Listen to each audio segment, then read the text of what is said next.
السلام علیکم، بول نیوز میں خوش آمدید۔ میں ہوں محروف شہریار اور میں ہوں گوہر اشرت۔ ہیڈ لائنز آپ نے جانی، بلیٹن کا آغاز کریں گے۔ امریکی اور اسرائیلی جارحیت کے خلاف مزاحمت کے روح رواں علی لاریجانی نے بھی جام شہادت نوش کر لیا۔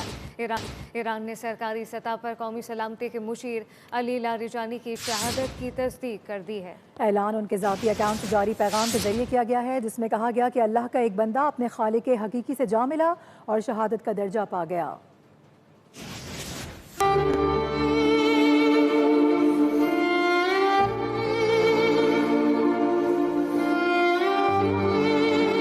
ایران کو آیت اللہ خامنائی کی شہادت کے بعد سب سے بڑا دھچکا۔ ایران کے قومی سلامتی کے مشیر اور مزاحمت کے روح رواں بھی شہید علی لاریجانی ایران کے سیکیورٹی چیف اور سپریم نیشنل سیکیورٹی کونسل کے سیکریٹری کے طور پر خدمات انجام دے رہے تھے۔ ایران نے علی لاریجانی کی شہادت کی باضابطہ تصدیق کر دی۔ اس کے علاوہ علی لاریجانی کے ٹویٹر اکاؤنٹ سے بھی باپ بیٹی کی شہادت کا اعلان کر دیا گیا۔ پیغام میں کہا گیا کہ اللہ کا ایک بندہ اپنے خالق حقیقی سے جا ملا اور شہادت کا درجہ پا گیا۔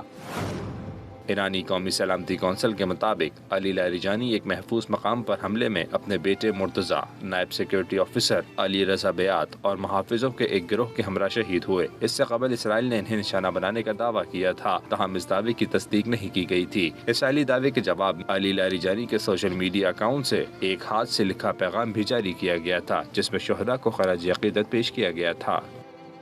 ایران کے خلاف